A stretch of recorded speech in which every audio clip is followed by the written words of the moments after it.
More than 235,000 people have fled Syria's Idlib region over the last 2 weeks as attacks intensify on the country's final rebel stronghold. The UN says the mass displacement has left an area in southern Idlib almost empty. Since mid-December, Russian-backed Syrian government forces have continued an assault against jihadist groups in the area, despite a ceasefire deal set in August. Kelly Razzouk, Director of the Policy and Advocacy at the International Rescue Committee, joins me now. So, Kelly, give us some perspective here. How much worse could this recent violence make the situation? Thanks so much for having me on, Tom. And the International Rescue Committee is seeing severe displacement, as you mentioned, and we are very concerned that the situation could get worse. Just in the span of the last week, we've seen around 130,000 people displaced from their homes. We're also expecting that number to continue to rise, so we could see, if this situation continues, about 500,000 people displaced from their homes. This could end up bringing the total number of displacement to around 1 million people. And that is the largest displacement we've seen since the start of the Syrian civil war 8 years ago.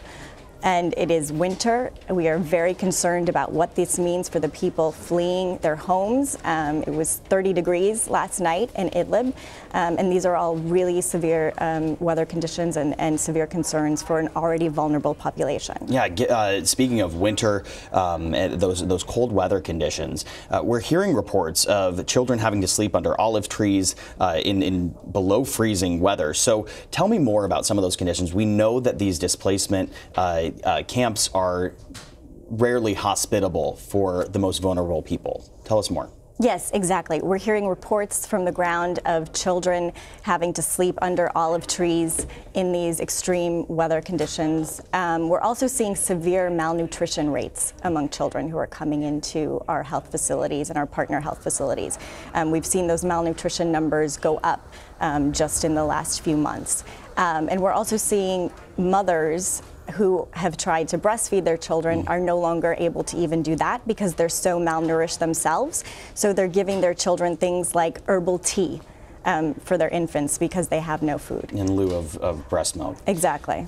Well, so, you know, one of the big things here is that these places are often severely under-resourced. What kinds of resources is your organization providing?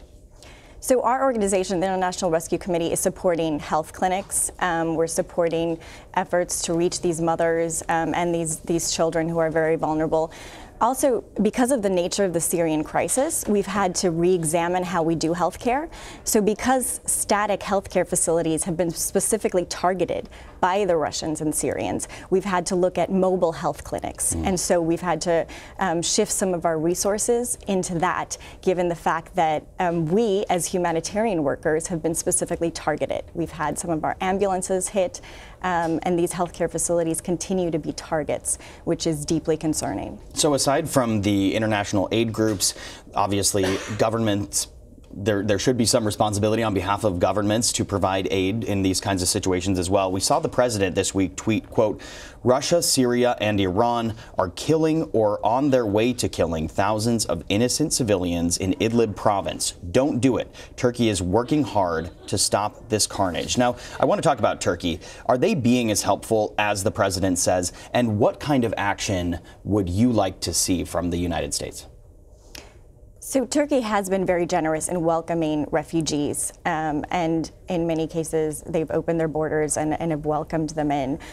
Turkey also is one of the 4 border points where cross-border assistance comes in to help the refugees as well, which is really critical to the reaching of these individuals.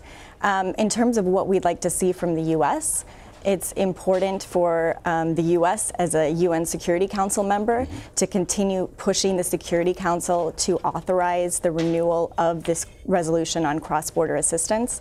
Just a week ago, today, we saw that resolution vetoed in the Security Council by Russia and China, which puts this aid to reach these most vulnerable in limbo right now. And so it is important that the U.S. as a Security Council member continues to help and provide support within the Council to get that renewal. It's also important for the U.S. to financially support the crisis, and organizations like the International Rescue Committee are on the ground and working to provide assistance to all these individuals. It's also important for us to continue as the United States to welcome in refugees from these vulnerable places. In November, the U.S. resettled 0 refugees. So it's critical that we continue to welcome refugees who are fleeing these very, very horrible situations. Yeah, well, I can't understate enough how important the work is that you guys and international aid groups are doing, Kelly. It's important to shine a spotlight on this, especially given the fact that our news cycle